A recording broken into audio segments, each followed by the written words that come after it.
waiting worthwhile. Well, they just sit there for hours. I mean, what on earth do they talk about? Or sometimes I've gone down and had a look at them, they're not talking to each other. They're just sitting there like dummies.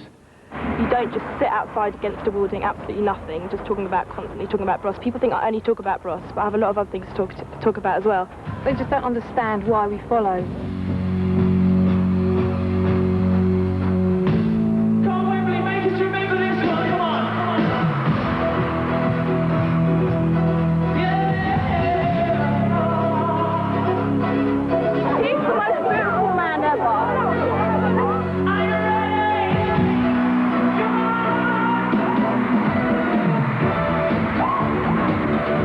Of 87 we've been followed like this.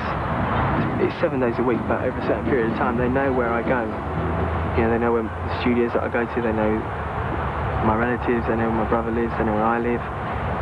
After a while they know where all that is, so I don't encourage it, it just happens. I mean, if you knew them, we know them, and if you knew them, I don't know, they're just the nicest people I know anyway.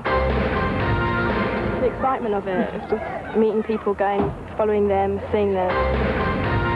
The longest I've ever waited outside somewhere or waited for them is about 12-15 hours.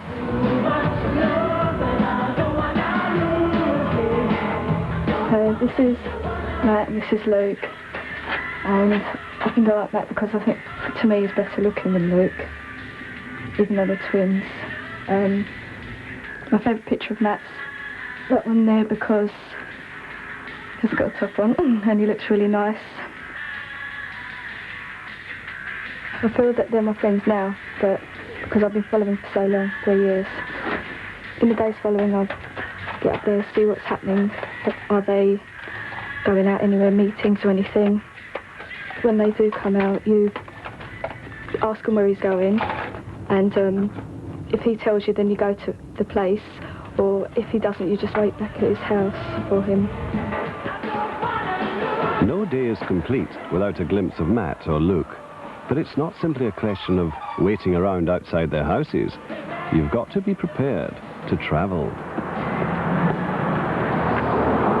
Just got off the train, 8 o'clock on Saturday evening. We're going down to Luke's house to see if Matt's there.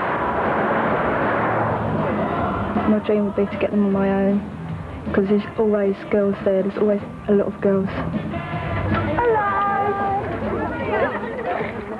Hello! Are you alright? I've been about. Oh, yeah, there's a spotty car come down. There's a clearly defined pecking order amongst the followers. The originals, the regulars, and the newest arrivals, the hussies. They don't just come down to go out and Matt. They come down to see me, talk to me, tell me their problems, and also to socialise. It makes you feel closer to really kids and hugs too. Definitely.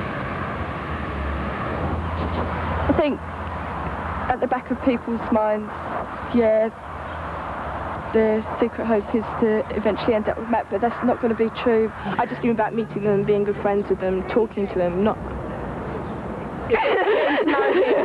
It is a sexual thing to a certain extent, because the posters on your wall, they're staring at the camera. You know, and it's like any other good-looking bloke you might be attracted to.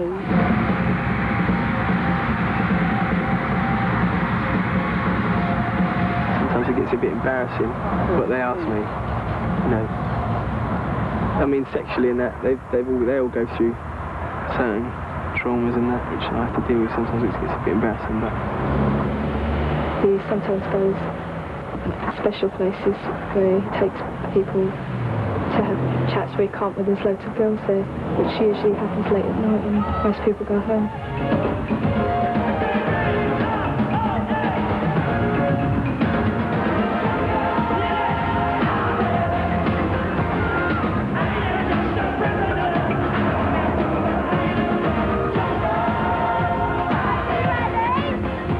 Enough of the pains along here. I mean, they literally 3, 4 o'clock in the morning, running, screaming, fighting. They throw rubbish, litter. They go toilet in the gardens. Everybody gets stick for following Bros. Well, if they're up there and they're in there, what's the point of going home? like, they ask for autographs. Come out. Let's come out.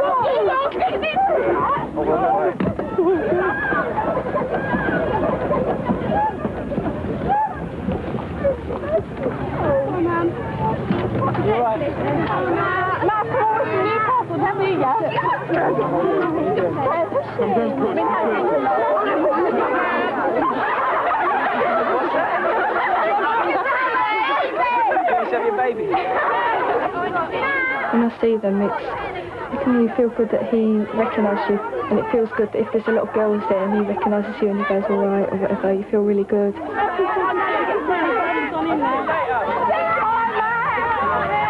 Feel special, just like what it was in the beginning.